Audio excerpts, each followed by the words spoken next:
gracias por su asistencia a esta lección inaugural de la Maestría de Escrituras Creativas en este semestre. Tenemos el honor, el inmenso placer, el privilegio de contar esta vez con el maestro Jorge Volpi, uno de los novelistas contemporáneos más reconocidos de México. Recientemente su novela, una novela criminal, ganó el premio Alfaguara. Es un hombre que ha recibido muchísimos reconocimientos, ustedes lo conocen. Afuera, a un precio especial para nosotros como docentes, como estudiantes, como gentes de la universidad, están sus libros para quienes lo quieran llevar. Y bueno, no es más, simplemente les voy a dejar con el maestro que nos va a hablar de la novela y el cerebro, la creación, la neurocreación, algo así. Bueno, maestro, muchas gracias.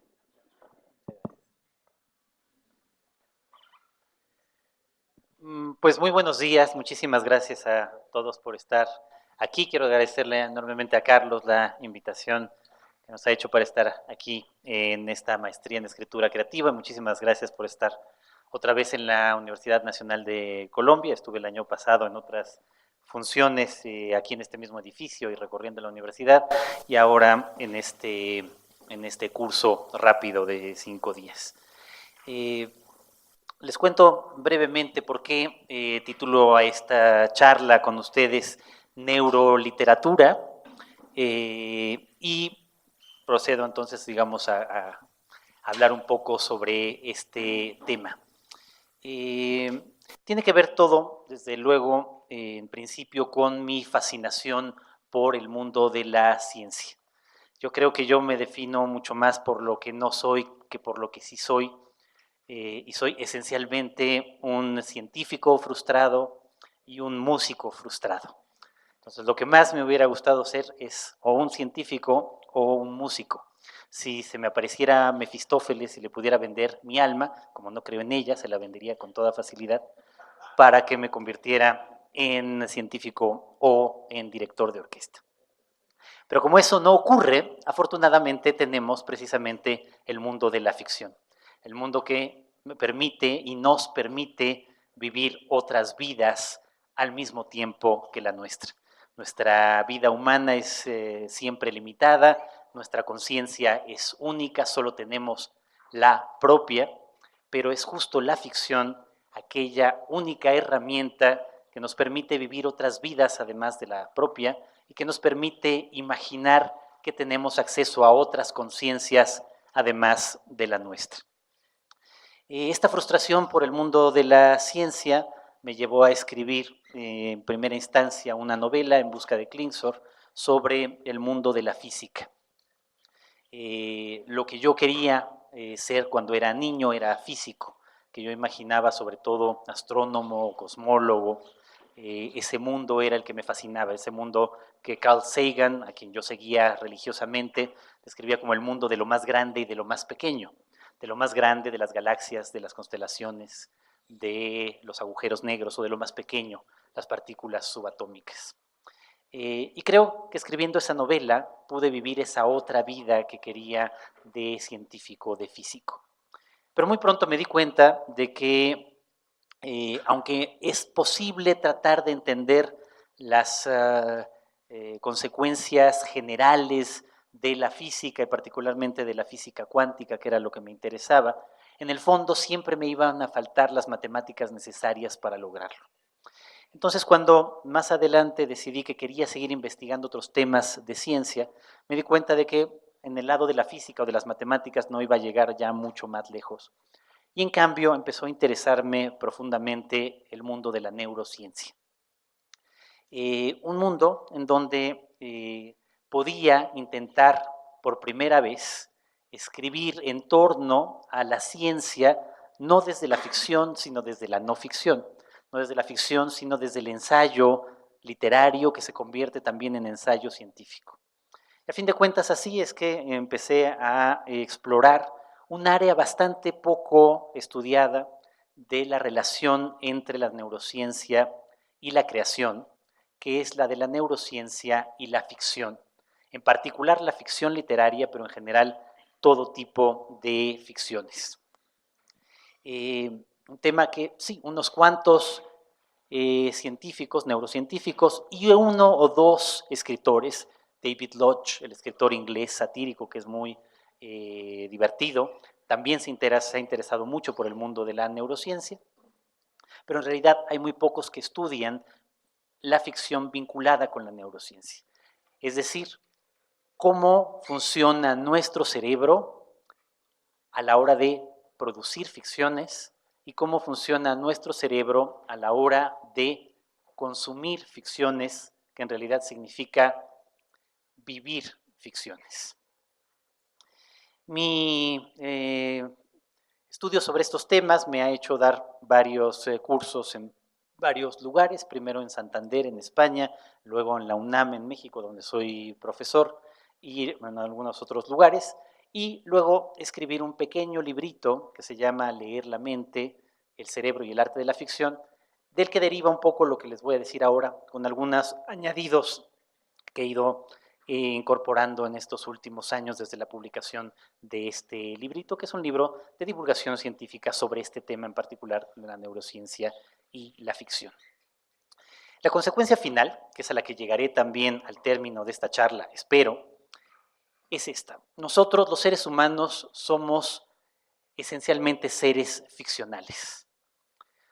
¿Qué quiere decir esto? Quiere decir que en buena medida, probablemente, seamos humanos gracias también a nuestra capacidad de producir y de consumir ficciones. O sea, la ficción nos ha hecho humanos y por eso la ficción es tan importante en nuestras vidas. ¿A qué me refiero cuando hablo de ficción? No me voy a detener tanto en esto, en el curso lo comentaba un poco. ¿Qué es la ficción? Hay quien relaciona la ficción con la mentira, hay quien relaciona la ficción con la imaginación y probablemente está ahí en esos dos lugares. Antes de dar alguna definición o tratar de encontrar los orígenes de la ficción, les digo un poco a qué me refiero ya específicamente con ficciones. Ficciones pueden tener varias naturalezas, en varios formatos distintos. La primera, por supuesto, son las ficciones literarias, que son esencialmente la novela, el cuento, el relato y la poesía narrativa o la poesía épica, es decir, aquella en la que se cuentan historias. Todas esas son variedades de la ficción literaria. Luego tenemos las ficciones performativas, las ficciones que se presentan en escena, fundamentalmente el teatro, la ópera y algunos tipos de danza, en aquella danza que también es narrativa. Luego las ficciones audiovisuales, el cine, la televisión, cualquier forma de video y desde luego también ahora las nuevas tecnologías, lo que ocurre en Internet y particularmente las redes sociales también pueden ser otras formas de la ficción. Y por último, los juegos de video.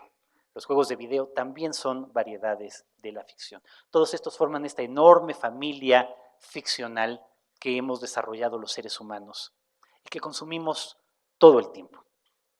Hace unos años se hizo una encuesta en Estados Unidos que arrojaba este curioso resultado. Yo creo que si se hiciera aquí en la universidad, esta se hizo en varias universidades en Estados Unidos, supongo que si esta se hiciera aquí en la Universidad Nacional de Colombia, saldría no igual, pero probablemente con algunos parámetros similares.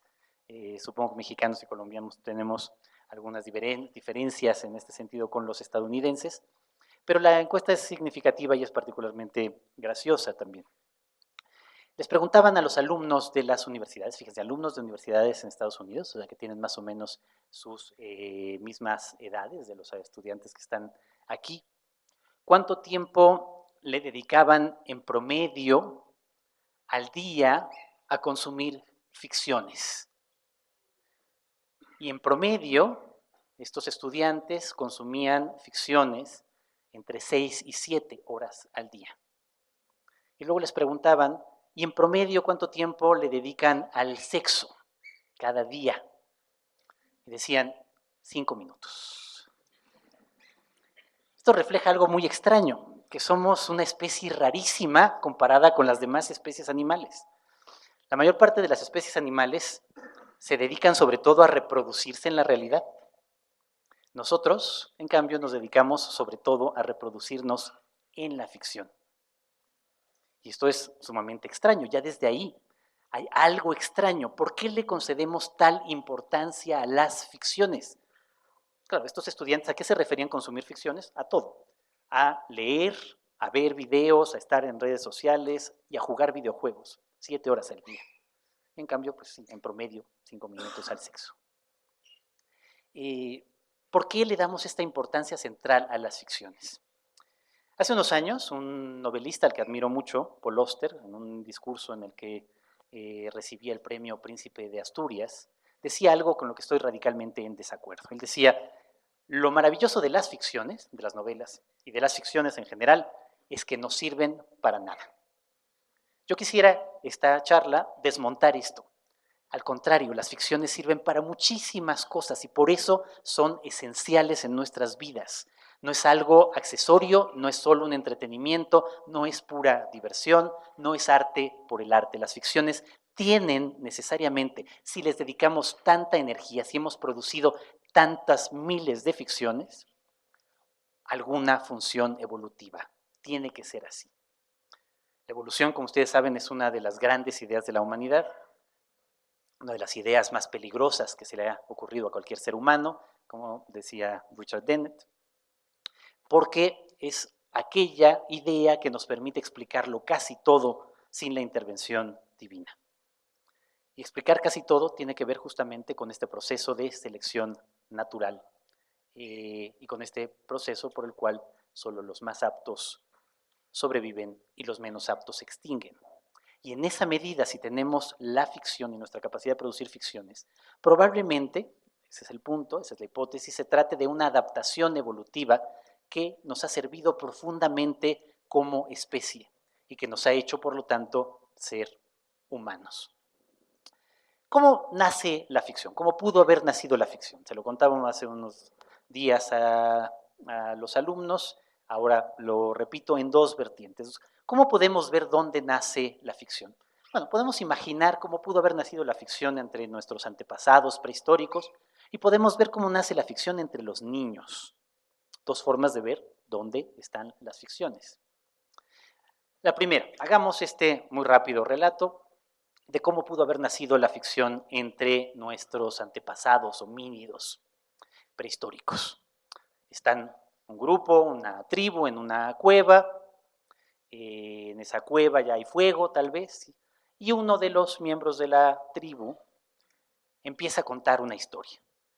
Empieza a contar que esa mañana él iba solo y de pronto vio un gigantesco mamut y él entonces tomó una piedra y con esa sola piedra mató al gigantesco mamut. Todos los que lo oyen, todos los que están ahí, lo escuchan y saben que es imposible lo que está contando. No se puede matar un mamut una sola persona, ellos saben, tienen que ser 25 que se le montan encima al mamut. Saben que está mintiendo. Entonces sí, el origen de la ficción está también en la mentira. Pero no cualquier clase de mentira. ¿Por qué lo escuchan si saben que es mentira? En vez de, digamos, lapidarlo o comérselo o algo. Porque este antepasado nuestro, esa historia la está contando bien. Y al estarla contando bien, los demás lo escuchan. Como si fuese posible. Eso que ellos saben que es imposible. En ese como si, en esa simulación de algo que no es verdad, pero parece verdad, está uno de los orígenes posibles de la ficción. ¿Dónde está el otro origen de la ficción? Lo podemos ver en niños muy pequeñitos. Hay varios videos en YouTube, ustedes pueden ver algunos si les interesa, en donde simplemente hay personas que graban a los niños muy pequeños, niños de 2, 3 años, jugando un niño con otro. O sea, los ponen a los dos, uno frente a otro, y muy pronto empiezan a jugar. ¿Cómo juegan en primera instancia? Se imitan. Lo primero que hacen casi siempre es imitarse. Porque saben que los seres humanos somos la especie animal que mejor nos imitamos los unos a los otros. Una de las grandes ventajas evolutivas que tenemos es la capacidad de imitarnos. Entonces, si ustedes ven estos videos, es muy fácil ver, un niño empieza a hacer algo, el otro niño lo copia. Luego veremos por qué. Pero esto es muy importante. Empieza el juego de la imitación. Y en ese juego esos niños empiezan a poner vagas reglas de cómo se imitan y de cómo están imaginando algo que parece que hacen y empiezan a hacerlo juntos. Ahí está el otro origen de la ficción. Si por un lado el origen de la ficción está en la mentira, por el otro lado el origen de la ficción está también en el juego y en la imitación. Esto ya lo sabían los griegos. ¿Cómo le llamaban los griegos a la imitación? Mímesis. Y la mímesis siempre desde los griegos, ellos sabían bien, lo han considerado el origen de la creación. En la imitación, en esa imitación que ya está ahí. Y luego, por ejemplo, en la imitación que hace otro cavernícola de estos que estamos hablando, de un tigre, ¿no? Imita como hace un tigre. Al imitar como está haciendo un tigre, está creando la ficción de un tigre. Entonces, de pronto, empezamos a ver ahí la ficción que es realmente. ¿Es un juego que tiene que ver con la imitación?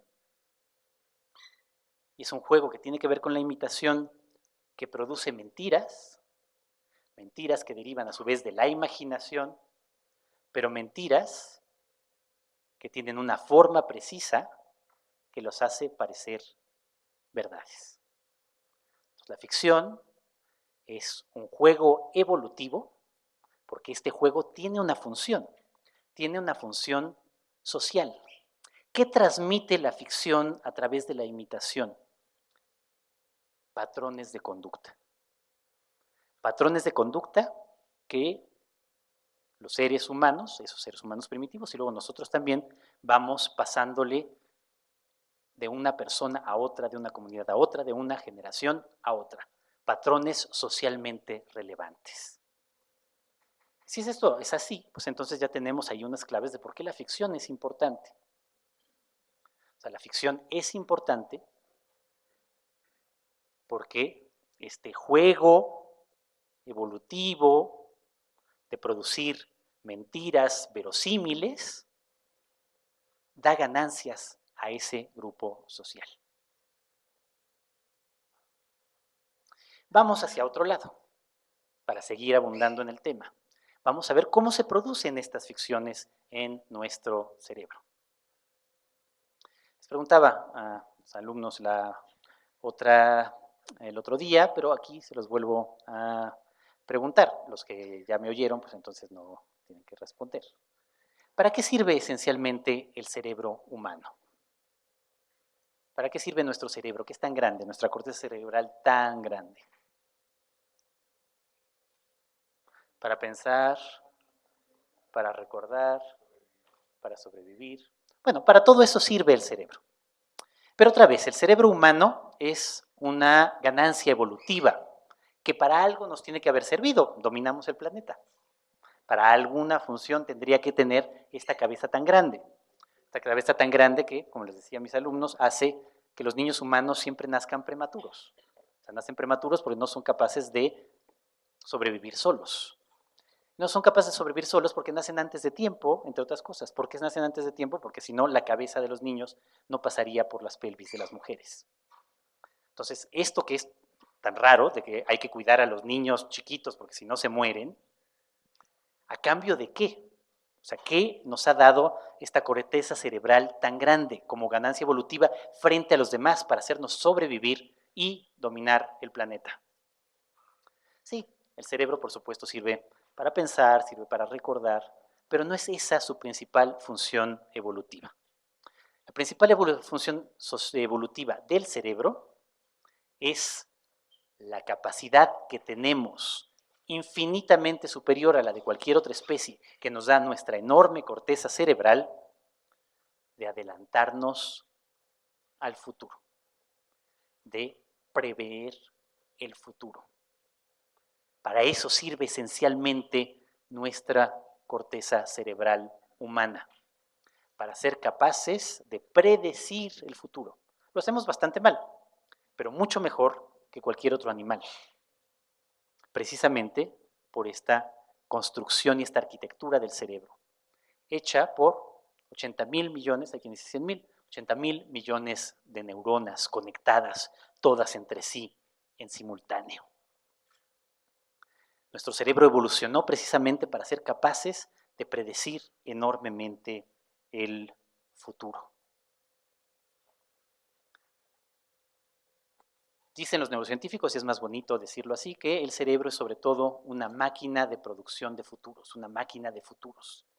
Todo el tiempo el cerebro, nuestro cerebro, está tratando de adelantarse a lo que va a pasar después.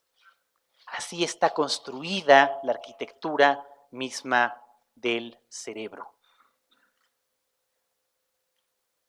¿Para qué? Pues justamente para sobrevivir mejor. Si somos capaces de predecir qué va a hacer el otro, o qué va a hacer ese tigre que está a punto de atacarnos, o qué va a hacer, o qué pasa si uno toca el fuego, o qué pasa si un árbol se te cae encima, somos mucho más capaces de sobrevivir que otras especies animales. Nuestro cerebro para eso está. ¿Cómo lo hace? Por supuesto, nuestro cerebro recopila información que viene de la realidad a través de los sentidos y la almacena. Pero no la almacena nada más por guardarla ahí. Por eso, digamos, la idea de que el cerebro sobre todo sirve para recordar es muy equívoca. También es muy mala la metáfora de que nuestro cerebro se parece a una biblioteca o a un archivo. Digo, si fuera una biblioteca o un archivo, pues tendría que correr al archivista o al bibliotecario, porque la información se pierde a cada segundo, ¿no? O sea, el bibliotecario de nuestro cerebro es el peor bibliotecario del universo. ¿Por qué? Porque nuestro cerebro no recopila información para recopilar información, así como hay que guardar aquí todo lo que pasa. No, nuestro cerebro guarda información porque lo que guarda sobre todo son patrones cada vez más generales. ¿Para qué? Para que esos patrones que están en el cerebro, que están repartidos entre nuestra corteza cerebral, al momento en el que nosotros nos encontramos ante una situación nueva, de pronto nuestro cerebro responde comparándola con las situaciones parecidas, semejantes, similares, pero no idénticas, que hemos acumulado a lo largo del tiempo. Y de pronto tenemos esa reacción inmediata. Un ejemplo.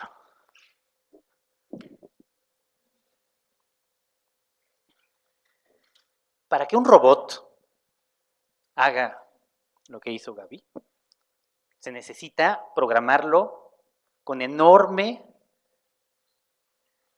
cantidad de información. La fuerza en la que mi teléfono celular volaba, el ángulo en el que fue enviado, la capacidad del brazo de lanzarse para atraparlo, cada uno de esos puntos, la resistencia del aire, el peso del teléfono, todos estos datos tendrían que aparecer ahí para que un brazo mecánico hiciera lo mismo. Pero en cambio, nuestro cerebro, su cerebro, ha visto tantas veces arrojar objetos de todo tipo que le basta ver un teléfono para más o menos calcular el peso y el ángulo de ese objeto y capturarlo muy fácilmente en el aire. Somos mucho mejores que los robots para hacer unas cuantas cosas, por ejemplo este.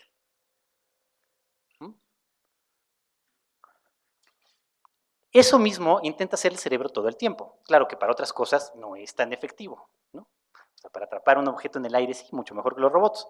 Para otras cosas no, para jugar ajedrez, ahora hasta los robots, la inteligencia artificial lo hace mejor.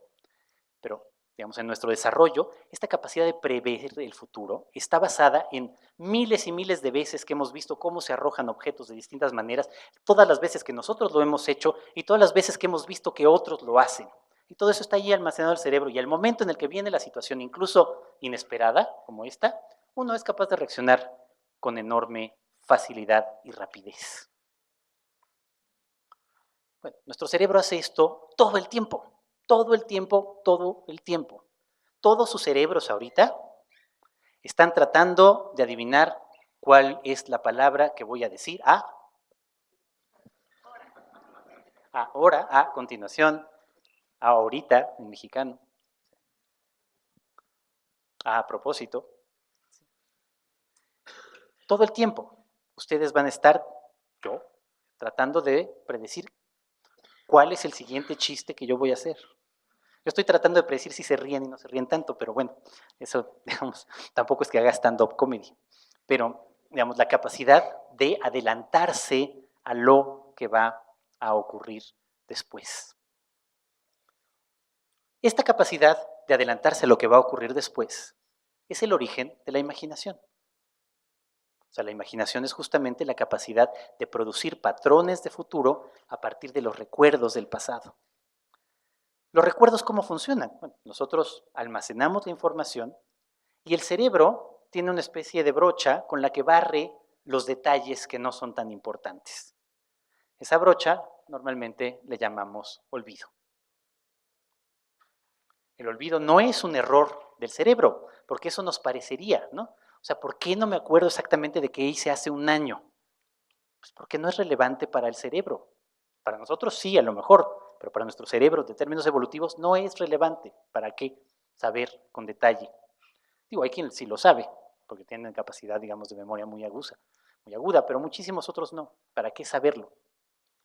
El olvido barre los detalles y hace los patrones más generales, para que esos patrones generales nos sirvan precisamente para poder predecir el futuro. Y fíjense, es también muy significativo.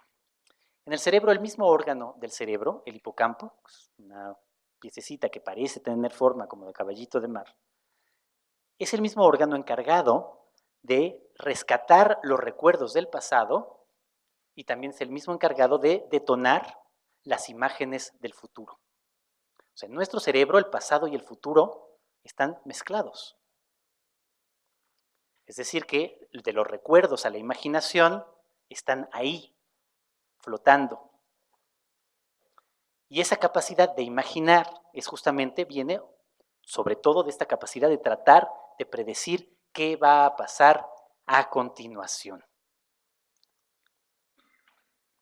Entonces, vean, nuestra capacidad de producir ficciones deriva ciertamente de todo esto, de nuestra capacidad de imitarnos, de nuestra capacidad de poder adelantarnos al futuro. Y viene el otro punto. ¿Por qué estas mentiras se vuelven verosímiles? Porque en nuestro cerebro, ya también se los decía a mis alumnos, porque en nuestro cerebro las imágenes, es decir, los recuerdos, los patrones que vienen de los sentidos, de aquellos que vienen solo de la imaginación, es decir, aquellos que son recuerdos o que vienen de recuerdos y aquellos que son derivados de los recuerdos hacia el futuro, no se diferencian. No hay nada que distinga en esencia estas dos realidades. Voy a repetir el mismo ejercicio que les hacía. Cierren todos los ojos. Y ahora imaginen un hipopótamo. ¿Ya? Ahora manténganlos cerrados y ahora imaginen un hipopótamo verde con puntos amarillos. Ya, abran los ojos. ¿Les parece que hay diferencia entre las dos imágenes? ¿Que algo distingue las dos imágenes en su cerebro? O sea, tienen una especie como de flash que les dice, tum, tum, tum, este hipopótamo verde con puntos amarillos es inventado, Mientras que el hipopótamo, que seguramente imaginaron gris o café o lo que sea, ¿ese sí existe? Pues no, el cerebro no tiene eso. Las imágenes son idénticas. Para el cerebro no hay diferencia entre la realidad y la ficción. Es idéntica. No hay diferencia entre un recuerdo y la imaginación que altera un recuerdo y lo convierte en otra cosa. No hay. Claro, entonces me dirán ustedes, bueno, ¿y por qué no estamos locos? Entonces, ¿no? Estaríamos todos locos si no supiéramos distinguir la imaginación de la realidad. Bueno, pero eso es por otra cosa. Eso es porque el cerebro tiene una especie como de camarita digital en donde pone, ya saben, abajo, cuándo fue tomada y en dónde, como lo hacen ahora los teléfonos, ¿no? Es decir, le da contexto. Intenta saber cuál es la fuente de la que proviene. Es decir, intenta saber si eso es un recuerdo o es algo que viene de la imaginación. Si el hipopótamo gris que imaginaron viene de un recuerdo, y en cambio el hipopótamo verde que ustedes imaginaron, lo construyeron a partir de recuerdos distintos, del recuerdo del hipopótamo, más del recuerdo de lo verde, más del recuerdo de los puntos amarillos.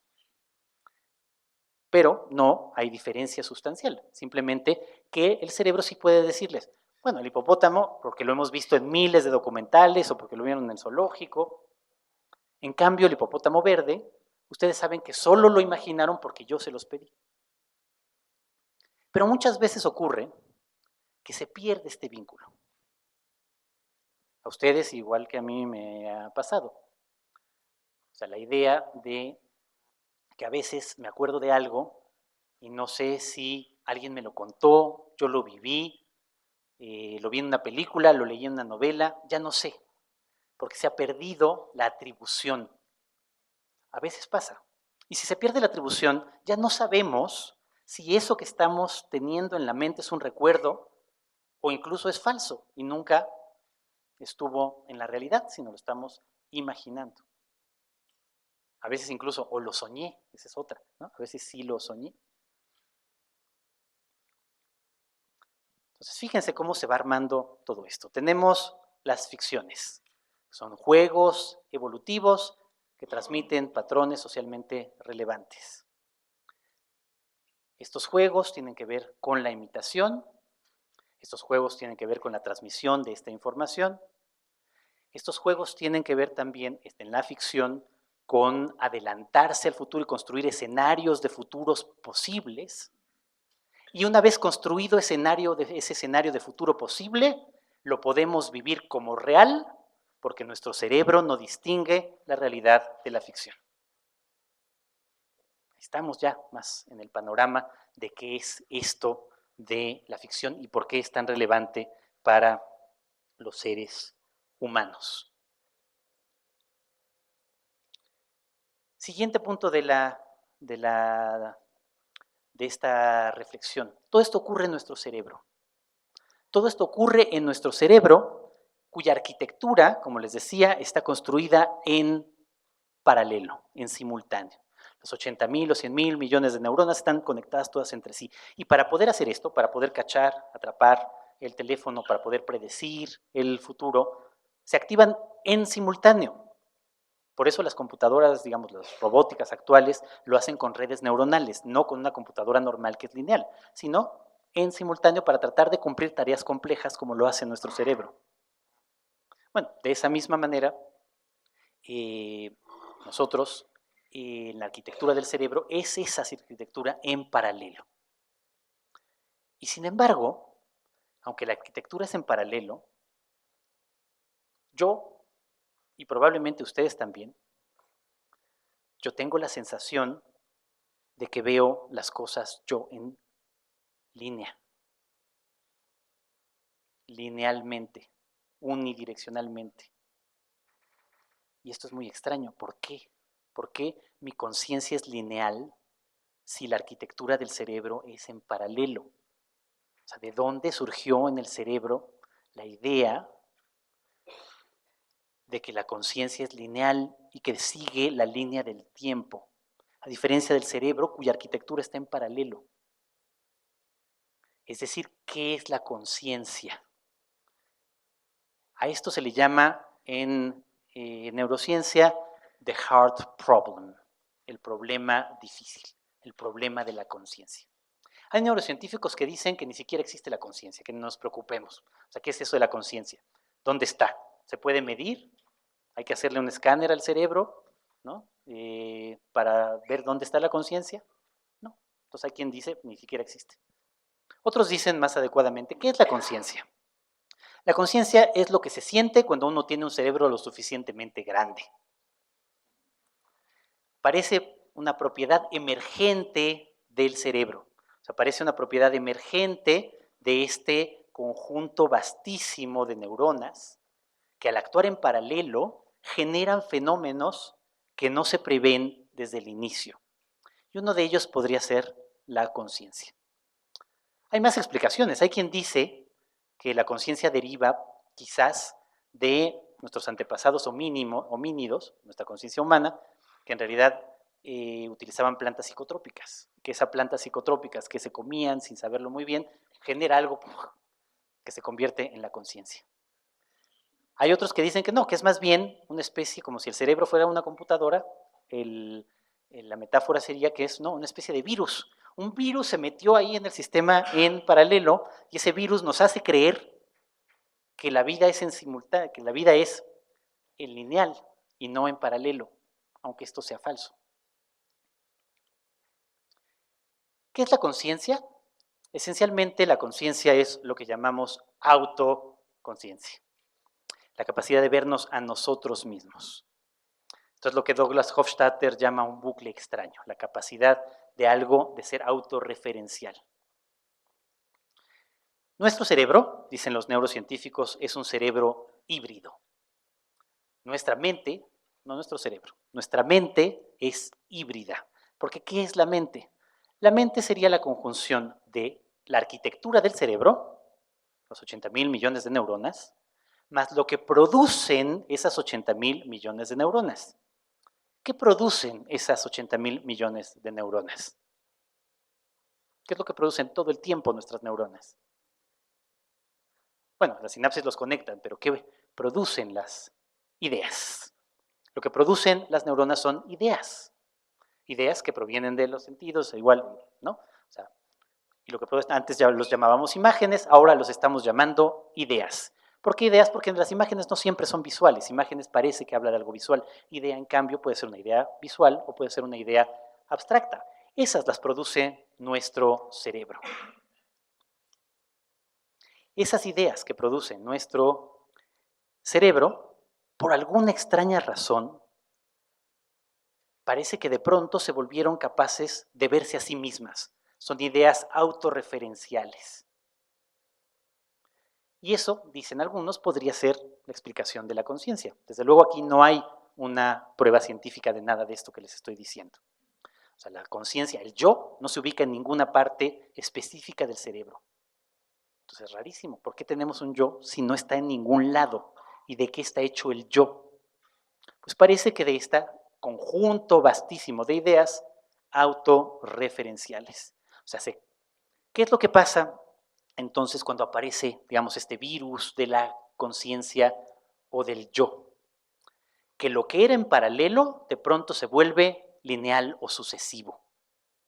Y de pronto entonces estos seres humanos que somos nos convertimos gracias a la conciencia, gracias al yo, en seres narrativos.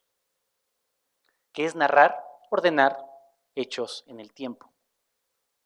Ese yo, esta extraña cosa que apareció como un virus en nuestra arquitectura en paralelo, ordena los acontecimientos en el tiempo, nos hace verlos en el tiempo, introduce el tiempo en nuestra arquitectura cerebral. Una forma más bonita de decirlo, que probablemente no sea científicamente adecuada, es que quizás el yo es la mejor de nuestras ficciones. Es la ficción de que tenemos una especie de cabina de pilotos. La idea de que tenemos una especie de puente de mando que nos ordena y nos organiza. Y eso también es una ganancia evolutiva, tenerla así desarrollada. Hay niveles de conciencia distintos en los animales. No es que los animales no tengan conciencia, ¿no? Hay niveles de conciencia que van desde los insectos hasta los elefantes y los delfines, que la tienen muy desarrollada como nosotros. Pero esos niveles de conciencia llegan a perfeccionarse en la nuestra, en esta autoconciencia que nos da un control sobre nosotros mismos enorme. Este puente de mando, esta ficción del cerebro, que es quizás el yo. Nos sirve, es útil para movernos en el mundo y otra vez también para sobrevivir. Ahora, esta conciencia tiene este problema, solo yo la tengo. Les decía a mis alumnos el otro día, yo no sé si ustedes la tienen. Es decir, o sea, me da la impresión de que ustedes tienen conciencia, pero no puedo estar seguro. O sea, ¿cómo voy a saber? O sea, parecen que tienen conciencia. Esta es la teoría que los neurocientíficos llaman de los zombies filosóficos. Yo soy un zombie porque hoy no dormí bien, y en cambio todos ustedes son zombies filosóficos. Es decir, para mí, o sea, a lo mejor son autómatas, que ustedes no tienen ni conciencia ni nada allá adentro. Digo, se ve como que sí, pero yo no tengo prueba alguna para saberlo. No hay forma de tener acceso directo a otra conciencia, excepto imaginándola, excepto otra vez a través de la ficción. O sea, la ficción es lo único que nos permite creer que llegamos a la conciencia del otro y de que los otros tienen conciencia. Leemos una novela, o leemos un texto autobiográfico, escritos en primera persona, y nos da la impresión de que tenemos acceso directo a la conciencia de otro, pero solo así. Si no, ¿yo cómo sé si realmente ustedes están pensando la infinita cantidad de cosas que yo estoy pensando en este momento?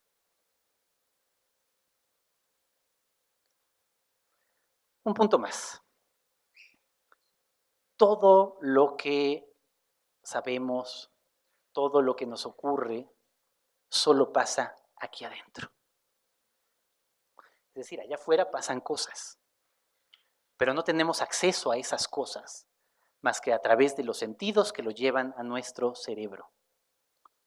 O sea, en ese sentido, no voy a ser solipsista al máximo. Hay una novela de Daniel Markson muy bonita que se llama El sobrino de Wittgenstein, que trata justamente sobre una persona que cree que es la única persona en el mundo. Pero es que en realidad somos la única persona en el mundo. Esto es muy solitario. Somos la única persona en el mundo porque todos ustedes solo existen en mi cerebro. Todos ustedes solo están en mi cerebro, no están allá afuera. Y si están allá afuera, yo no lo sé. O sea, yo no sé si Carlos realmente está ahí. Está aquí, adentro. Todos ustedes solo existen en mi cerebro. Todo el universo solo existe en mi cerebro, para mí, aunque probablemente allá claramente esté el mundo. Pero ese mundo solo llega a mí porque todo está adentro de mí. Y como todo está dentro de mí, todo ocurre en este mundo de mi mente y de ideas en mi mente. Y por lo tanto, la imaginación hace que esas sean tan importantes como las que provienen de los sentidos. Otra vez, todo está solo aquí adentro. Sigo resumiendo. Nuestro cerebro es la gran ganancia evolutiva, nuestros 80,000 millones de neuronas. Todo lo que ocurre en nuestro cerebro. Estamos programados en nuestro cerebro para tratar de adelantarnos al futuro en eso que llamamos constantemente imaginación. Esa imaginación produce todo el tiempo ficciones que son juegos evolutivos que a su vez transmiten patrones socialmente relevantes hacia los otros que derivan de la imitación y que cuando se ponen en marcha, como no se diferencian en realidad de aquellos que provienen directo de los sentidos, los vivimos como reales. Resumen, para pasar a la última parte de esta charla. Otro elemento esencial para entender el poder de la ficción está en las llamadas neuronas espejo. Dentro de los 80,000 millones de neuronas que tenemos, hay unas cuantas que son llamadas neuronas espejo.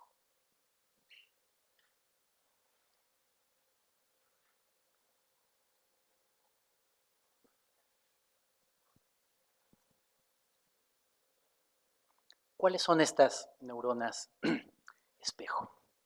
Las descubre un científico italiano al que tuve el inmenso placer de conocer el año pasado, porque lo invitamos a la UNAM, Giacomo Rizzolatti, ganador del Premio Príncipe de Asturias y uno de los grandes neurocientíficos de nuestro tiempo, que además es un tipo simpaticísimo. Parece, ya sabes, ese es el típico que parece el profesor chiflado, ¿no? O sea, es bajito, ya mayor, bigote y pelo entrecano, así como a la Einstein, y muy divertido. Bueno, Rizzolatti tenía un equipo en la Universidad de Parma que estudiaba simios, porque, digamos, lamentablemente para muchos ya no se pueden hacer experimentos en los cerebros de los humanos porque no se ve bien, ¿no? Entonces, pues hay que hacerlo en los de los pobres chimpancés y bonobos, ¿no? Nuestros parientes cercanos a los que, pues, digo, también están las sociedades protectoras de animales que también se enojan muchísimo que se los hagan, pero digamos, eso todavía pasa, en cambio con los humanos casi no se puede hacer. Digo casi porque a veces sí se puede. Aquellos pacientes que necesitan una intervención quirúrgica para algunas enfermedades, por ejemplo, para limitar la epilepsia, hay que abrirles el cráneo y en esos momentos se pueden hacer algunos experimentos al mismo tiempo, si ellos se dejan, directamente en el cerebro. Si ellos lo firman y ya, protocolo de científico aprobado, en fin, si el propio paciente lo acepta. Pero bueno, los simios, los chimpancés, los bonobos que son tan simpáticos, no tienen que firmar nada, entonces es más fácil. Entonces, el laboratorio de Rizzolatti se dedicaba a hacer experimentos de resonancia magnética para tratar de ver qué áreas del cerebro de los simios y probablemente entonces también de nosotros servían para cada cosa. Eso les interesa muchísimo a los neurocientíficos, que aquí es cuando hablamos, que acá es cuando hacemos un chiste, que acá es cuando comemos, ¿no? Que acá es cuando bailamos, que acá es cuando estamos enamorados. Cualquier cosa tratan de encontrar dónde está. Y en ese momento, bueno, están usando los simios, los tienen conectados y la leyenda dice, se la pregunté a Rizzolatti y me dijo que es falsa, pero de todas maneras se las voy a contar. La leyenda dice que en este momento estaban ahí los simios conectados, que todo el equipo de Rizzolatti se van a comer pasta en Parma, y uno de ellos acaba antes y se va a comprar un delicioso helado italiano, que son los mejores helados del mundo, y regresa al laboratorio y va comiendo su helado de camino a su oficina y los simios lo ven. Y claro, los lectores que los simios tienen conectados empiezan a enloquecer, a hacer lecturas, mientras lo ven pasear habitualmente así, con su helado. Por supuesto, esto se lo pregunté a Rizzolatti y me dijo, profesor, en los laboratorios no se puede meter comida, por supuesto que esto es falso. ¿No? Pero es más bonito contarla como se cuenta en esta leyenda. Como haya sido, lo que descubren el equipo de Rizzolatti y luego Rizzolatti mismo, es que, en efecto, mientras pasaba comida frente a estos simios, se activaban no solamente aquellas zonas del cerebro ya identificadas, relacionadas con el hambre, sino también neuronas motoras.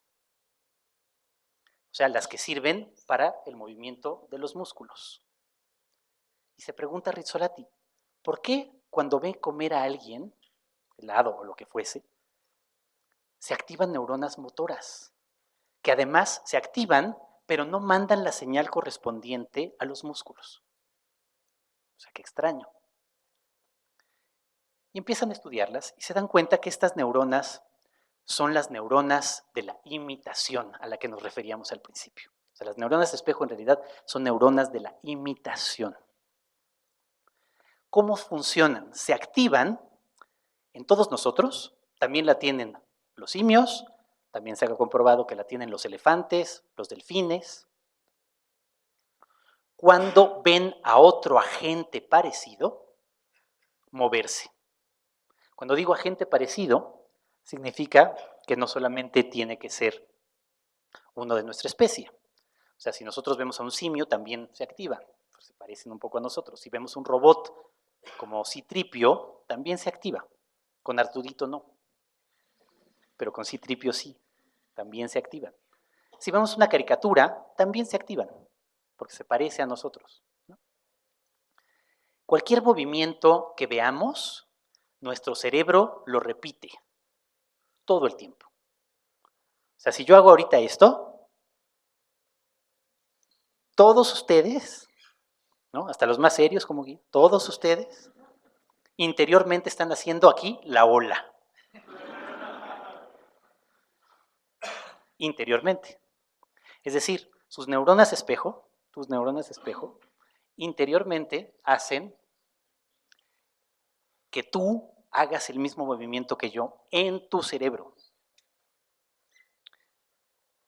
¿Para qué? ¿Para qué? ¿Para qué tenemos estas neuronas que nos hacen imitarnos interiormente? Ni siquiera ya exteriormente, interiormente. Vamos a ir hacia allá, pero no, todavía no tanto eso. Exactamente. Si ya decíamos que la principal función del cerebro, muy bien, es predecir el futuro, nosotros imitamos a los otros agentes para tratar de predecir qué van a hacer. O sea, ¿esto de qué deriva? De que si yo, voy a usar el micrófono, de que si yo me acerco y hago así, interiormente hace eso. ¿Para qué? Para saber si el movimiento es agresivo o si es un movimiento, luego, ¿no? O si es un movimiento cooperativo. O sea, es lo mismo. O sea, tenemos estas neuronas para tratar de saber cómo se van a comportar los otros frente a nosotros y darnos una ganancia evolutiva. Pero esta, que es la principal función evolutiva de las neuronas espejo, genera otras cosas inesperadas. Genera que al yo imitarte a ti, moverte, en realidad es como si los dos yoes, se combinaran. Y de pronto yo aprendo algo de ti al verte mover y a comparar tu movimiento con las miles de veces que yo he visto moverse gente así para saber qué significa el movimiento, pero también aprendo algo de mí porque yo lo estoy haciendo interiormente. Por eso a estas neuronas, que originalmente su función era esta de imitación para predecir la posibilidad de peligro o de cooperación, se les llama neuronas espejo, pero también las neuronas de la empatía. Porque esto, ponerse en el lugar del otro, es a lo que los griegos le llamaban empatía. Y luego el equipo de Rizzolatti descubre, ya con seres humanos maravillados, que esta capacidad de imitar el movimiento no solamente ocurre, por ejemplo, cuando yo pateo un balón de fútbol. También ocurre si yo les cuento que pateo un balón de fútbol, porque viene el recuerdo otra vez. Y también ocurre cuando leo que alguien patea un balón de fútbol. Y también ocurre cuando veo en una pantalla que alguien patea el balón de fútbol. Ahí está otra vez el poder de nuestras ficciones. O sea, nosotros nos identificamos no solamente con los seres reales, aunque medio reales, porque primero, ni sé si tienen conciencia, y segundo, habitan mi cerebro, entonces reales, pues quién sabe. Pero bueno, no solo con los seres reales, sino con los seres netamente ficticios. Me identifico con ellos igual que con ustedes. A veces más. Uno de sus compañeros decía en una clase que, una de sus compañeras decían, ¿no? Exacto, en una clase que había llorado más por la muerte de Sirius Black en Harry Potter que de su abuelo. No la vean así. O sea, esto es absolutamente natural, porque se leyó todos los tomos de Harry Potter, creó un personaje que habita su cerebro, un personaje multifacético, un personaje lleno de conexiones con otras cosas. En cambio, a su abuelo no lo conocía tanto. Entonces, por supuesto que le puede doler más la muerte de Sirius Black que la de su abuelo. Yo siempre hacía el ejemplo de esto mismo exacto diciendo con la muerte de una prima mía, pero pues ya tengo uno mejor.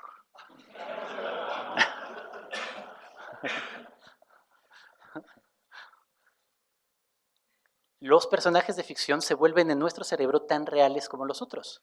¿Por qué? Porque otra vez, como nuestro cerebro no distingue entre la realidad y la ficción, y como nuestro cerebro hace como si la ficción fuera real, y como nosotros nos podemos identificar con los otros, incluyendo los otros ficcionales, nosotros aprendemos y sufrimos y nos emocionamos con los seres de ficción igual que con los seres reales, o a veces más, también a veces menos. Resumen de todo esto. O sea, ¿por qué las ficciones son tan importantes? Son juegos evolutivos que derivan de la imitación de las neuronas espejo, que transmiten información relevante.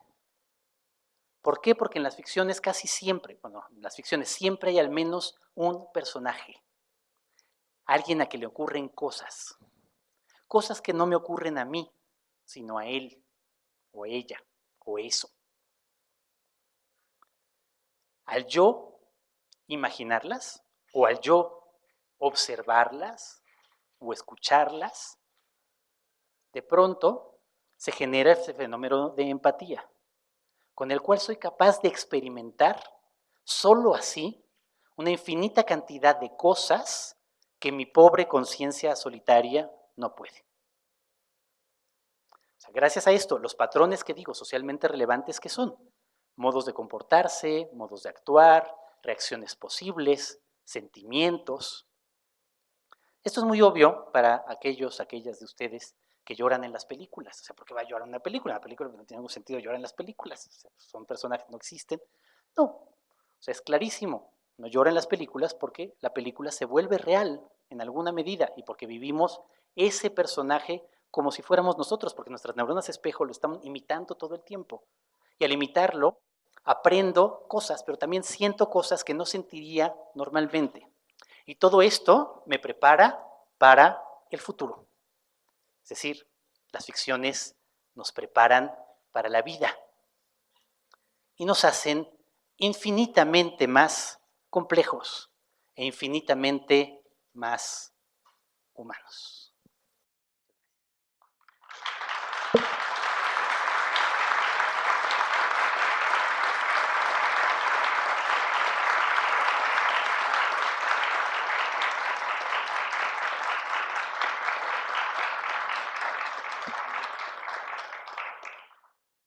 Preguntas. ¿Les van a dar micrófono o no?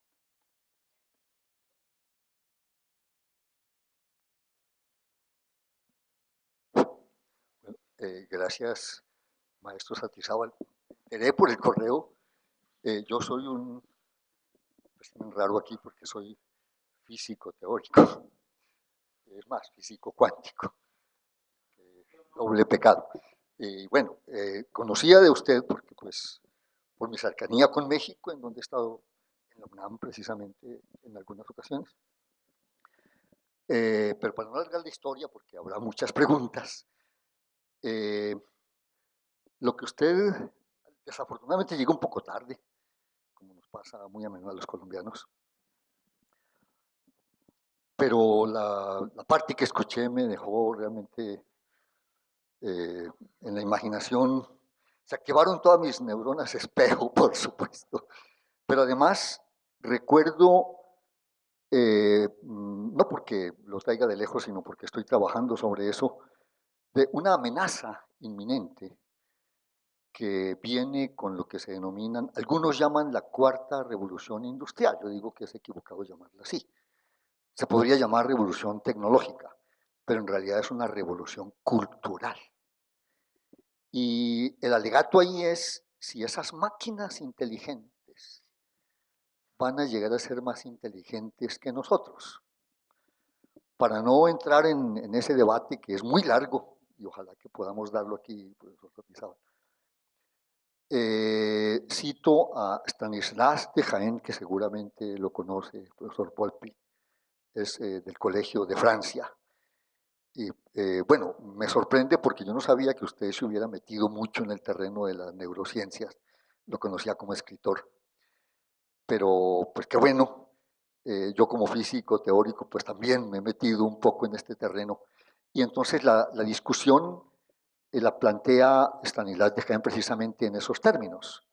Y es que hay cosas de nuestro cerebro que no creemos, yo estoy de acuerdo con él, puedan ponerse en los algoritmos que se meten dentro de las máquinas que piensan. Estoy citando un libro de Brogman que se llama eh, Pensando alrededor de las máquinas que piensan. Y citan, bueno, invitan a él y a otras personas. Pero el punto concreto es, hay dos aspectos que de alguna manera usted tocó en su charla o en lo que yo alcancé a escuchar, y es, uno, aunque nuestro cerebro trabaja en paralelo, tiene la capacidad de juntar todos esos módulos que trabajan dentro de él. Y el otro, y aquí entra entonces la parte final de su magnífica charla, incluso un niño puede anticipar qué es lo que está ocurriendo en el cerebro del otro, cómo es que me está viendo, si me acepta, si me rechaza, qué va a hacer. Ahí es la magnífica capacidad de anticipar y pues la magnífica capacidad de ficción que probablemente no van a poder los que están trabajándole duro a esas máquinas que piensan y que probablemente terminen haciendo muchas cosas. Bueno, ya lo hacen mucho mejor que nosotros. Hay otras que definitivamente no.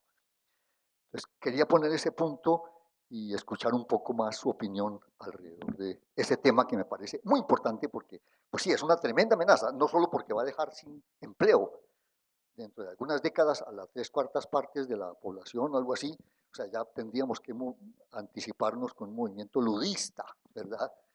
Entonces, dejo la inquietud para que usted nos amplíe.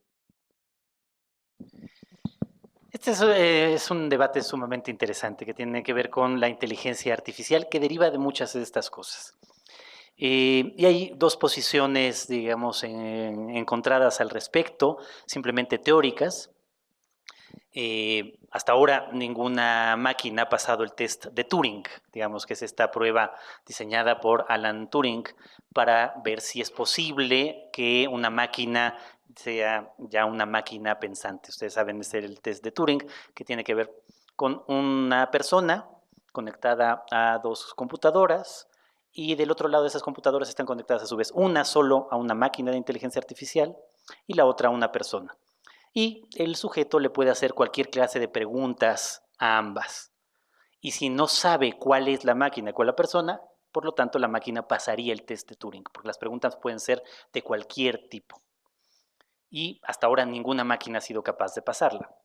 Pero independientemente de esto, hay la parte teórica.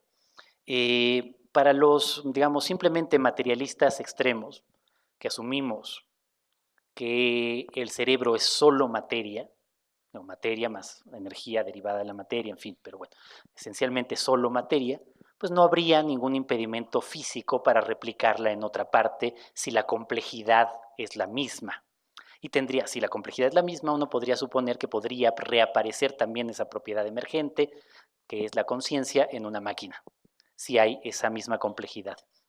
Pero hay todos los otros teóricos, los que usted menciona, y encabezados también por Roger Penrose, el otro gran físico y estudioso también de inteligencia artificial, que piensa que no, que hay un impedimento sí físico, y que tiene que ver, usted lo sabrá mucho mejor que yo, digamos, yo traté de entenderle a lo que dice Penrose en este sentido, que tiene que ver con propiedades cuánticas del cerebro humano que son imposibles de replicar en un cerebro artificial.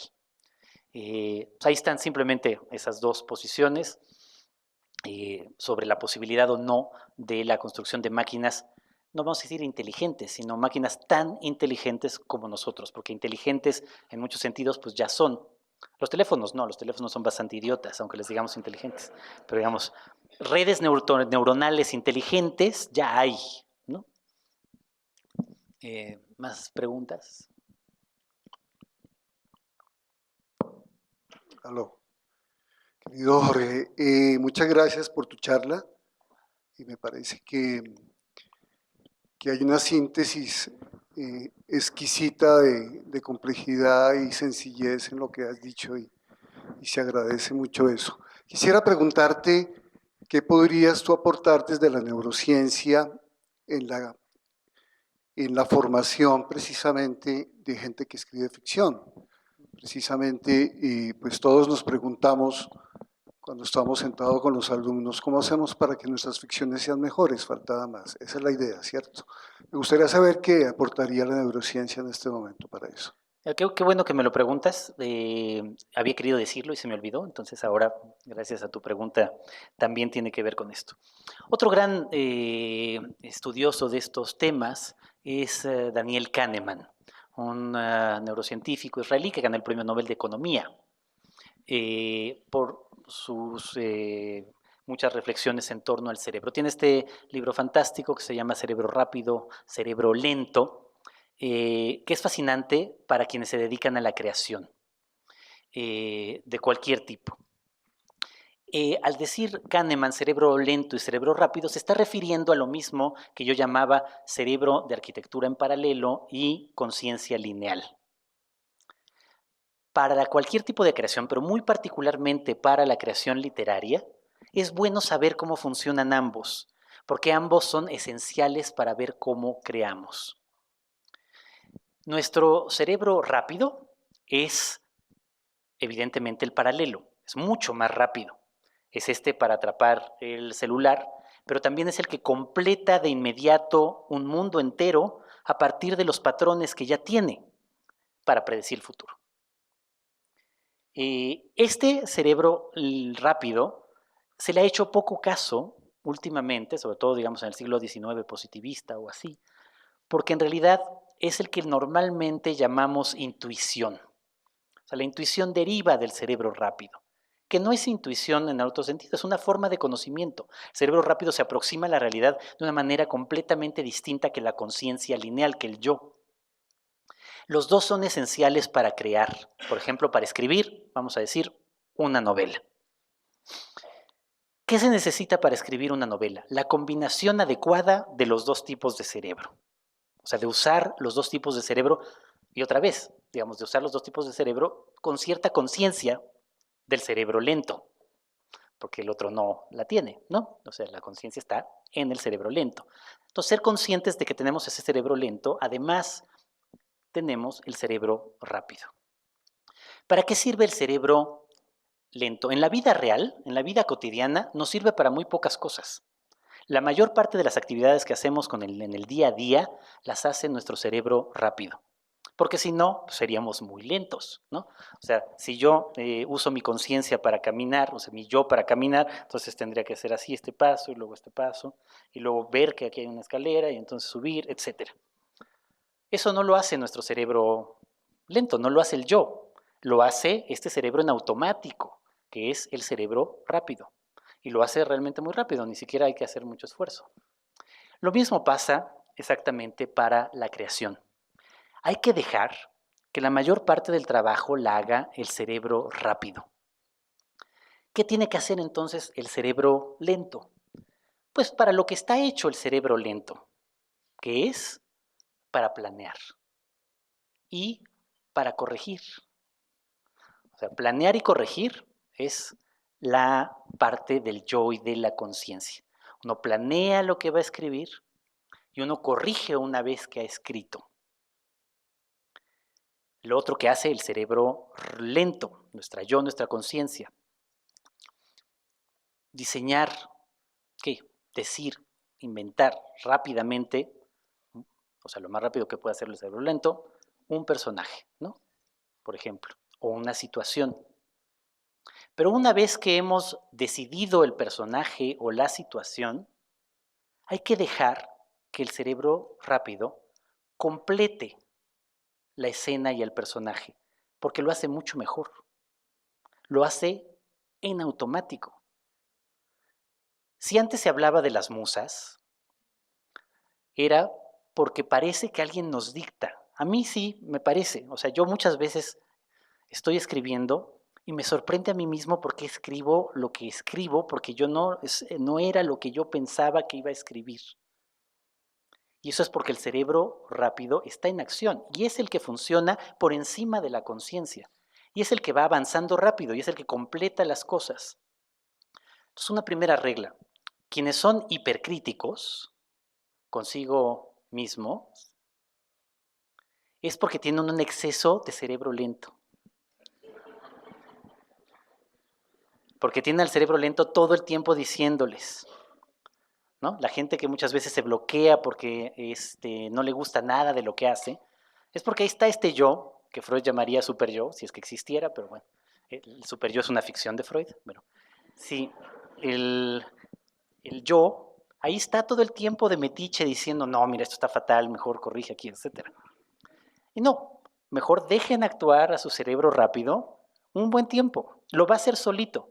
Y luego sí, corríjanse, pero no permitan que esté todo el tiempo ahí encima de ustedes el cerebro lento diciéndoles aquí, no, esto está mal, así, no, porque entonces no van a avanzar nunca. ¿Cómo se crea un personaje en nuestra mente? Con las neuronas espejo, que son parte de nuestro cerebro rápido. Es decir, yo creo un personaje como a un hombre le hago que le pasen cosas. Así de simple lo puede hacer nuestro cerebro lento. Dice, a Juan lo asesina su mujer, por decir algo. Bueno, queremos crear a Juan y queremos crear a la esposa de Juan y ya tenemos la situación. Es muy fácil que el cerebro rápido de inmediato crea una situación completa, basta con eso que creó el cerebro lento. Claro, hay que dejarlo que lo haga. Ahora, el cerebro rápido también es capaz de hacerlo muy mal, pero rápido, que no es malo, ¿no? O sea, eso es como lo que decía Alfonso Reyes, ¿no? De Alfonso Reyes que decía, todo trabajo burocrático debe hacerse rápido y mal, ¿no? Bueno, lo que hace el cerebro rápido también puede ser que lo haga rápido y mal, o rápido y bien. Pero ese rápido, bien o mal, lo decide el otro cerebro, lo decide el cerebro lento. Entonces sí, puede ser que el cerebro lento, después de ver 10 páginas escritas así, como los locos que escriben, como mi amigo Eloy, escribe, y luego le aparece y dice, de esas 10 no sirve nada. Ok, puede ser. Pero hay que dejar que por lo menos escriban las 10 y entonces otra vez empieza. O de esas 10, quedan 3. Gracias a la acción ahora crítica del cerebro lento. Y eso, digamos, en la creación es fundamental. Es fundamental permitir el lado del cerebro rápido, permitir el lado que está en la intuición, el lado que está el cerebro en paralelo, de inmediato completa las escenas en todos los sentidos posibles. A veces las completa, obviamente, como se le ocurre. O sea, estamos hablando de escritura autobiográfica, por ejemplo, también en la clase.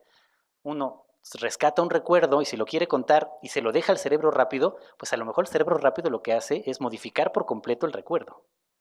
Y entonces ya no era el recuerdo original porque el cerebro rápido, si ese recuerdo se parece a otra cosa, lo puede modificar de inmediato y entonces ya no es. Y tiene que aparecer el cerebro lento para decir, no, esto no era así. Pero aún así, es una gran herramienta saber disponer del cerebro rápido en la creación literaria.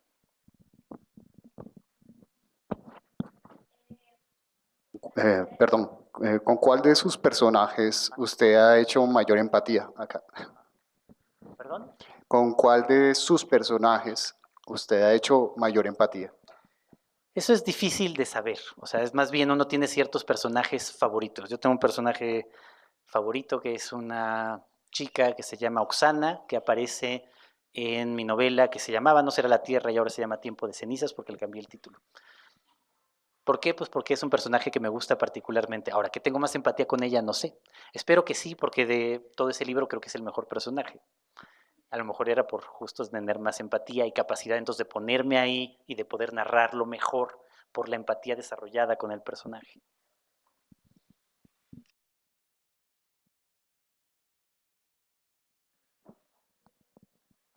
Jorge, de cierta manera, uno viene a las universidades quizás en busca de buen sexo y es un espacio efectivo para conseguirlo, pero Unos más que otros, digamos. Pero para predecir el futuro, una visita por la biblioteca,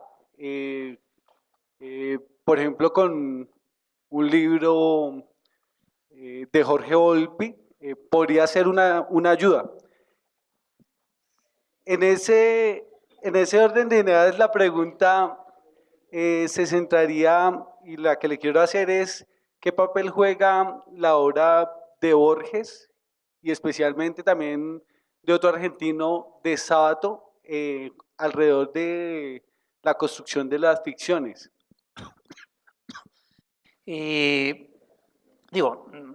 Son dos autores formidables. Borges lo que sí tenía, habiendo leído que le interesaba tanto la filosofía, otras disciplinas, incluso científicas, era esta capacidad también autorreferencial y recursiva, que es la que estamos hablando sobre la conciencia, sobre la inteligencia. Borges la vio en muchos textos. Ahí está, digamos, su preocupación por el ajedrez, por los espejos, por cómo, por los otros que se replican, y también, digamos, su horror a los espejos, a la cópula, que es la derivación, digamos, contraria de eso mismo. Entonces, bueno, o sea, lo único que podría decir que son dos autores fantásticos.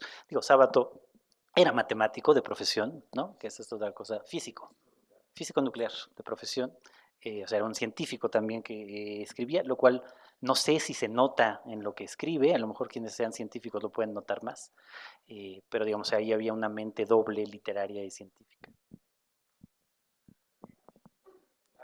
Pero no sé quién tiene acá, por acá. El que tiene el poder es el que tiene el micrófono, entonces... Por acá. Veo que en la presentación nos quiere presentar o nos quiere aclarar mucho el tema de la función de la ficción en el cerebro. Yo trabajo en el laboratorio de neurociencia de la universidad y estamos haciendo una investigación sobre la función de la música en la construcción de empatía, para ver también cómo eso puede coayudar a los procesos terapéuticos con personas en Alzheimer y demás. Mi pregunta es si esa relación que nos presentó teórica de hallazgos que son propios de la neurociencia y de su experiencia en el trabajo dentro de la literatura, los ha llevado a un laboratorio y ha puesto a trabajar en evidencia sobre esa hipótesis que nos planteó en la presentación.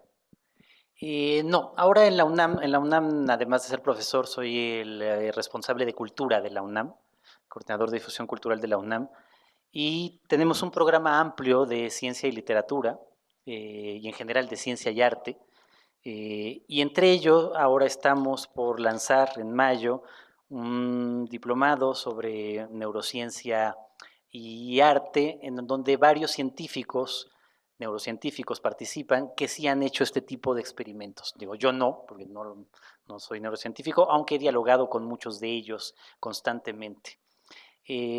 Lo que sí tengo es un texto breve, digamos, un capítulo en mi libro Examen de mi padre, que es un libro sobre la muerte de mi padre, pero tengo un capítulo que es sobre música y neurociencia. Entonces ahí hay una cosa que a lo mejor te puede interesar leer. Buenas. Señor Volpi, acá. Acá. Aquí.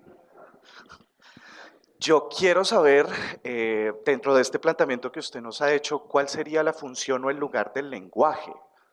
Del lenguaje, sea en términos de cómo lo plantea Saussure o cómo plantea la neurociencia el problema del lenguaje o cómo se articula con respecto particularmente a la traducción de operación de lo simultáneo a lo continuo y de estos planteamientos que nos ha hecho. Digo, eso es amplísimo y muy específico, no podría dedicarme a contestarlo aquí. O sea, ahí sí, para que veas, a diferencia de estudios de neurociencia y ficción, estudios de neurociencia y lenguaje hay una bibliografía inmensa, ¿no? De la manera como funciona el lenguaje, de lenguajes posibles, de lenguajes de los animales, de la vinculación del lenguaje con la conciencia, del lenguaje con las ideas, pero es un tema amplísimo que no podría yo tocar aquí, ¿no?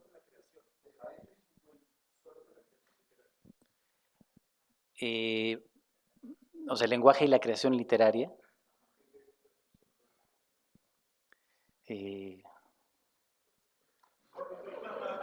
O sea, no parecería que yo puedo tener todas las respuestas, pero no necesariamente.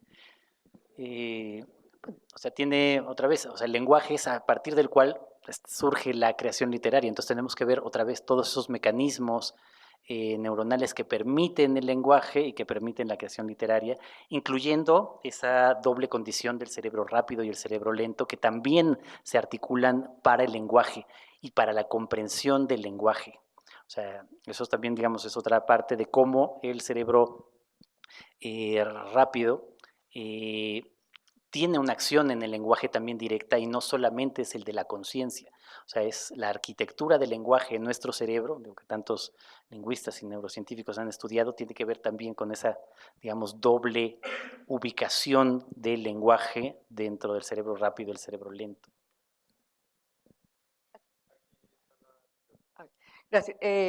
No quiero ofender a nadie con este comentario que voy a hacer, pero ¿por qué piensa usted que los seres humanos deciden hacer una diferencia entre libros que son para mí todos ficción y otros, o sea, los convierten a unos en libros sagrados, como decir la Biblia, que puede ser un libro de ficción o lo es, y otros que son la literatura? O sea, ¿por qué, si son todos ficción, por qué algunos los vuelven sí, sagrados, y otros sí los diferencian muy bien y dicen, no, esto es literatura?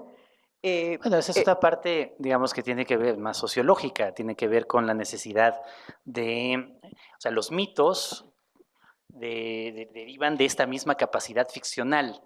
Por supuesto, todos los mitos son, desde esta perspectiva, ficciones, puramente ficciones. Pero esas ficciones se parecen, tienen ese valor de realidad también.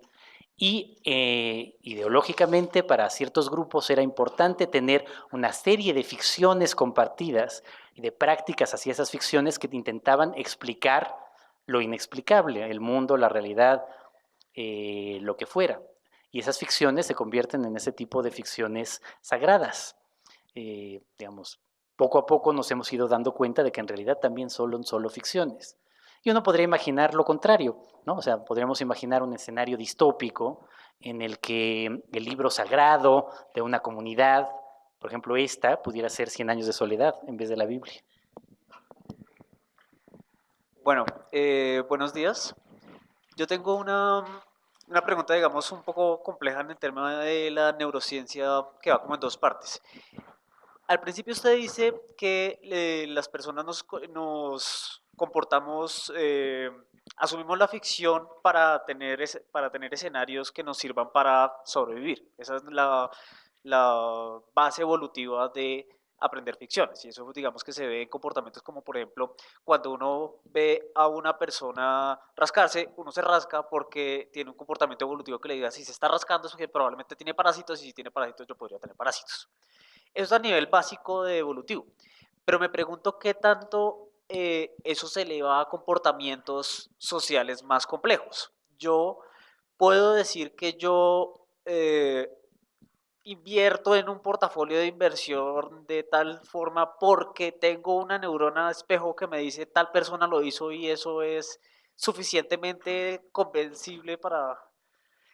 Y en ese sentido, si eso, digamos, funciona lo suficiente como para influenciarme a mí, y usted dice que también las ficciones pueden influenciarme al mismo nivel, ¿qué tanto las ficciones populares en la actualidad determinan esos comportamientos complejos en la humanidad? Aquí esta pregunta deriva mucho siempre hacia las ficciones violentas producen violencia, ¿no? Esa pregunta que se ha hecho una y otra vez, que ha hecho muchos estudios, hay unos que lo desmienten, hay otros que lo confirman. Parece más cercano la posibilidad de que pueda ser confirmado. Es decir, sí, nosotros, o los niños sobre todo, los adolescentes están ante películas y videojuegos violentos todo el tiempo, ¿son más violentos? Probablemente sí. Ahora, no es lo único que provoca la violencia, por supuesto, y el cerebro, si la educación ha sido otra, tiene controles para frenar esa violencia que derivaría de la pura imitación. Es decir, no es tan sencillo. O sea, no basta con ver un videojuego para luego hacer una masacre en Columbine, ¿no? Aunque el asesino veía videojuegos de asesinatos por la espalda todo el tiempo y luego lo hizo en la vida real. Pero normalmente no es tan sencillo. O sea, nuestro cerebro es tan complejo que hay otros frenos distintos que tienen que ver también con la conciencia moral frente, digamos, a la pura imitación. O sea, no es que imitemos necesariamente lo primero que veamos, ni siquiera lo que veamos continuamente muchas veces. O sea, sabemos también, digamos, otras maneras de controlarlo o de sublimarlo. Hay quien piensa que justo por hacerlo en los videojuegos no lo harían en la vida real. En cualquier caso, digamos, hay otras maneras. Ahora, de que sí hay comportamientos complejos que se imitan todo el tiempo, ¿no? Digo, los más obvios, aplaudir sistemáticamente, aplaudir rítmicamente, bailar. Sí, hay miles que son derivados de esto, ¿no? Y escribir. Imitamos también, naturalmente, modelos anteriores. Por eso la literatura es una tradición literaria. Siempre se hemos sabido, los modelos se imitan y se varían y se mutan.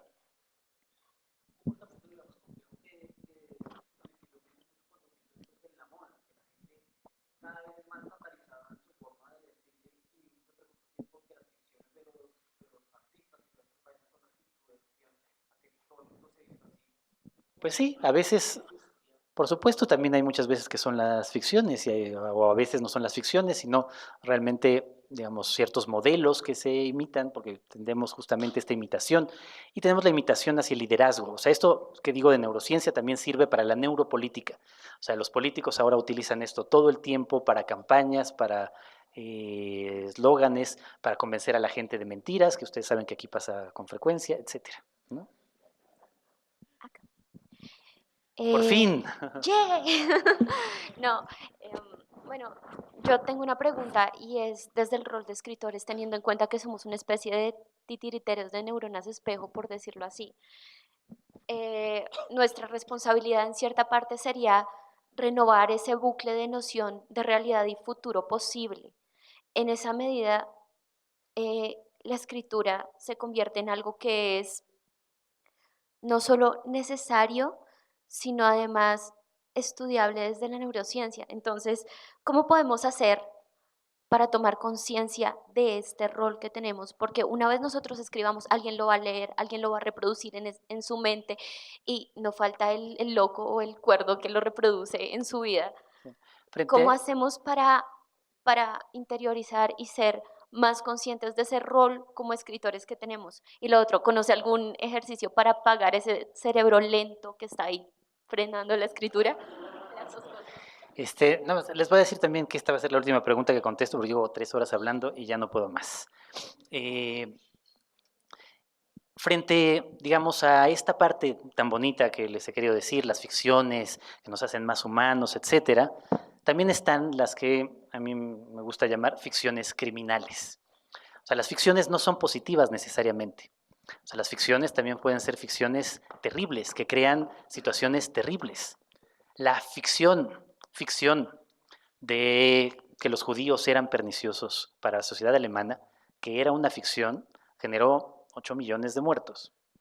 La ficción, que es pura ficción, de que hay una crisis de migrantes en la frontera entre México y Estados Unidos ahora, está creando miles de problemas y es solo una ficción, una mentira de Trump, solo es eso.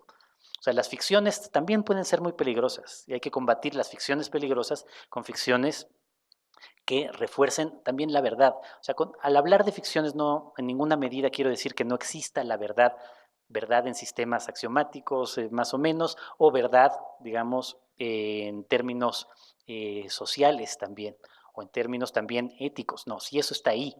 Y hay ficciones que atentan contra eso, que invierten los valores, que subvierten, que nos hacen muchísimo peores. O sea, hay una batalla entre las ficciones también. Entonces ahí depende también de cada uno en dónde se ubica y qué quiere hacer escribiendo ficciones. Y eso no quiere decir que uno tenga que escribir ficciones positivas para que la gente se identifique y se sienta bien. Bueno, los que escriben autoayuda o libros cercanos a la autoayuda narrativos, ¿no? Como Paulo Coelho, así. Bueno, sí, intentan hacer eso, ¿no? Pero no quiere decir que todo tenga que ser así. La ficción literaria más compleja es aquella que no tiene un mensaje claro, sino que nos pone en duda constantemente. Al identificarnos con unos y con otros, al sentir esto y sentir lo contrario, al no saber claramente qué piensa uno sobre una situación, al ponernos realmente en problemas. O sea, las ficciones complejas, las ficciones literarias son esas, las que aumentan la complejidad de nuestra vida y de nuestras decisiones, más que aquellas que dicen ellos son malos o ellos son buenos, o para que seas bueno tienes que hacer esto.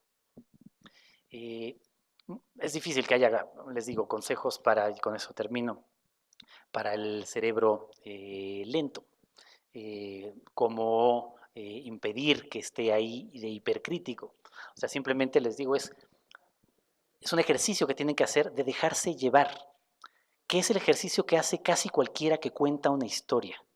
Es muy fácil hacer los ejercicios, o sea, basta que yo, mi cerebro lento, te diga, casi un poco a la manera surrealista, ¿no? Un hombre con una caja de zapatos camina por la avenida principal de Bogotá. Basta decir cualquier cosa para que el cerebro rápido tuyo, de inmediato, si yo te pidiera que contaras la historia, empieza solo. A veces puede ir actuando el cerebro rápido, pero es una parte como de ejercicios que ustedes pueden hacer simplemente de dejarse narrar así, sin estarse corrigiendo, sin estarse solo como ejercicio. Luego, por supuesto, tiene que aparecer el cerebro lento, porque si no, probablemente a eso no funciona, está mal, o sea, sí tiene que aparecer, pero no todo el tiempo, porque si aparece todo el tiempo, frustra la acción de crear un mundo o de crear un personaje que le corresponde más al cerebro rápido. Bueno, querido Jorge, gracias. querido maestro, muchísimas gracias.